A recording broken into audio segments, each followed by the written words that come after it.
அனைவருக்கும் வணக்கம். இந்த பதிவில் 7ஆம் வகுப்பு தமிழ் பாடத்தில் இயல் 1ல் சொலவடைகள் பொம்மலாட்டம்ங்கிற சிறுகதையை பார்க்கலாம். சொலவடைகள் என்பவை சிறு சிறு தொடர்களாக வட்டார பேச்சு வழக்கில் வழங்கி வருபவை. இவை பேச்சு மொழியின் அழகியலையும் பண்பாட்டு கூறுகளையும் கொண்டிருக்கும். பொருள் செறிவுமிக்க சொலவடைகளை நாட்டுப்புற மக்களும் தம் பேச்சில் இயல்பாக பயன்படுத்துகின்றனர். இவ்வாறு பயன்படுத்துவது தொன்மை வாய்ந்த மொழிகளுக்கே உரிய தனி சிறப்பாகும். சொலவடைகளுடன் கூடிய நாட்டுப்புற கதை ஒன்றை பொம்மலாட்டமாக பார்க்கலாம். கதை சொல்லி. பெரியோர்களே, தாய்மார்களே, குழந்தைகளே, நாம இன்னைக்கு ஆளுக்கு ஒரு வேலை என்னும் கதையை பொம்மலாட்டமாக பார்க்க போறோம். இந்த பையன்தான் நம்ம கதையின் நாயகன். இவன் ஒழுங்கா பள்ளிக்கூடம் போகாம ஊரை சுத்திக்கிட்டு வருவான்.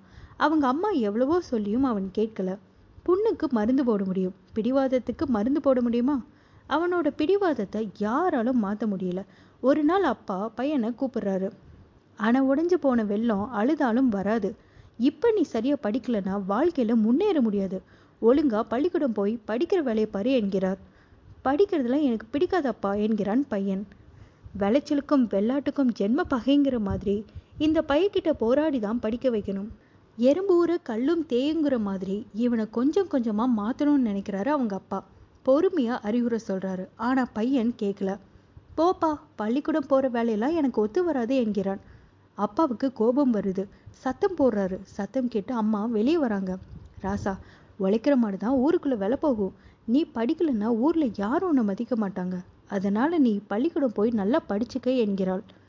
அடமலை விட்டாலும் செடிமலை விடாதுங்கிற மாதிரி அப்பா விட்டாலும் அம்மா விடமாட்டாங்க போல இருக்குன்னு நினைச்சு பையன் பள்ளிக்கூடத்துக்கு போறான். அவனுக்கு படிக்க பிடிக்கல. நினைச்சதாம் கழுத எடுத்ததாம் ஓட்டம்ங்கிற மாதிரி பள்ளிக்கூடத்தை விட்டு ஓட்டம் பிடிக்கிறான். விளையாட யாராவது கிடைப்பாங்களான்னு பார்க்குறான். அங்கேயும் எறும்பு ஒன்று போய்கிட்டு இருக்கு. எறும்பே எறும்பே, என் கூட விளையாட வரியா? போப்போ, உனக்கு தான் வேலை இல்லை. குடல் கூழு கழுவுதான், கொண்ட பூவு கழுவுதான். எனக்கு நிறைய வேலை கிடக்கு. நான் என் குழந்தைகளுக்கு தீனி கொடுக்கணும், அரிசி நொய்யெல்லாம் சேகரிக்கணும். சொப்பனத்தில் கண்ட அரிசி சோத்துக்காகுமா? நான் கிளம்புறேன். நீ அதோ பறக்குது அந்த தேனி கூட போய் விளையாடு என்றது எறும்பு. தேனி தேனி, நீ என் கூட விளையாட வரியா? நல்ல பாம்பு படம் எடுக்கலாம், நாக்கெல்லாம் பூச்சி படம் எடுக்கலாமா? உனக்கு தான் வேலை இல்லை. 1000 கலம் நெல்லுக்கு ஒரு அந்து பூச்சி போதும். உன்னை போல ஒரு ஆள் இருந்தா எங்க கூட்டமே கெட்டு போயிடும். எனக்கு தேன் எடுக்கிற வேலை இருக்கு, போ என்றது தேனி. உங்க கூட்டத்துல 1000 தேனி இருக்கே, நீ ஒரு ஆள் தேன் எடுக்கலன்னா என்ன குறைஞ்சா போயிடும் என்றான். ஆள் கூடுனா பாம்பு சாகுமா? கையை ஊனித்தான் கரணம் போட முடியும்.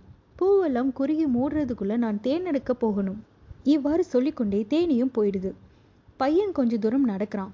ஒரு வீட்டு வாசலில் பொதிமாடு ஒன்று நின்றுட்டு இருக்கிறத பார்க்குறான். மாடே மாடே, சும்மா தானே இருக்க, என் கூட விளையாட வரியா என்கிறான். எனது சும்மா இருக்கிறேனா? காவடி பாரம் சுமக்கிறவனுக்கு தான் தெரியும். இப்போ உனக்கு தான் வேலை இல்லை. இருப்பவனுக்கு புளி ஏப்போம், இல்லாதவனுக்கு பசி ஏப்போம். நான் என் முதலாளிக்கு உப்பு மூட்டை புளி மூட்டை எல்லாம் சுமக்கணும். நான் வரல. நீ அதோ அந்த ஆமைக்கிட்ட போய் விளையாடு. ஆமையே ஆமையே, நாளை வீட்டில் கல்யாணமா, நாய்க்கு அங்கேயும் இங்கேயும் ஓட்டமா என்கிற மாதிரி எங்க வேகமா போயிட்டு இருக்க, என் கூட விளையாட வரியா என்றான். என்னை விட வேகமா ஓடுற முயலோட போட்டி வச்சிருக்க.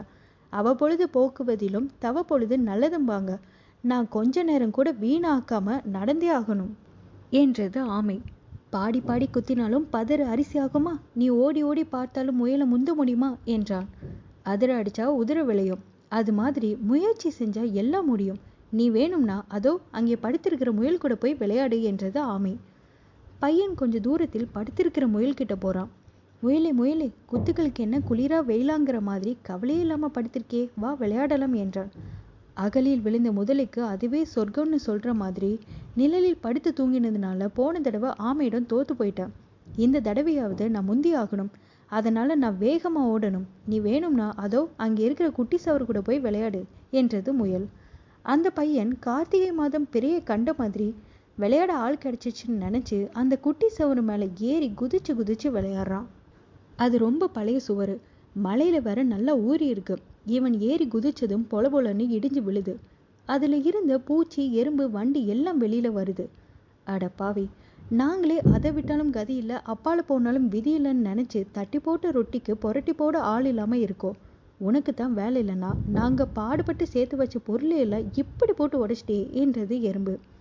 எறும்பு பூச்சி எல்லாம் கோபத்தோட அவன் கையில கால ஏறி நறுக்கு நறுக்குன்னு கடிக்குதுங்க. அல்றவன் பக்கத்துல இருந்தாலும் கிள்றவன் பக்கத்துல இருக்கக்கூடாதுன்னு அந்த பையன் வழி பொறுக்க முடியாம கத்திக்கிட்டு ஓடுறான். அமாவாசை இருட்டில் பெருச்சாளிக்கு போன இடமெல்லாம் பலிதான் என்கிற மாதிரி காட்டிலையும் மேட்டிலையும் ஏறி விழுந்து வீட்டுக்கு ஓடி வந்து சேருகிறான். அம்மாவிடம் பையன், அம்மா அம்மா, ஊர் உலகத்துல எல்லாரும் அவங்கவங்க வேலையை பார்க்குறாங்க. எறும்பு கூட சும்மா இல்லாம வேலை செய்யுதுங்க. எனக்கு இப்பதான் புத்தி வந்தது. என்னோட வேலை படிக்கிறதுன்னு எனக்கு புரிஞ்சிடுச்சு. இனிமே நானும் சும்மா இருக்காம ஒழுங்கா பள்ளிக்கூடம் போய் படிப்பேன். அதுக்கு பிறகு அந்த பையன் நல்லபடியாக படிக்க தொடங்கிறான். ஆளுக்கு ஒரு வேலைன்னு எல்லோருக்கும் புரிய வைக்கிறான். இதோடு இந்த கதை முடியுது. இது வரைக்கும் பொறுமையா இருந்து பொம்மலாட்டத்தை பார்த்த உங்கள் எல்லோருக்கும் நன்றி நன்றி நன்றி. இந்த கதை உங்களுக்கு பிடிச்சிருந்தா லைக் பண்ணுங்க, ஷேர் பண்ணுங்க, மறக்காம சேனல் சப்ஸ்கிரைப் பண்ணிடுங்க. நன்றி.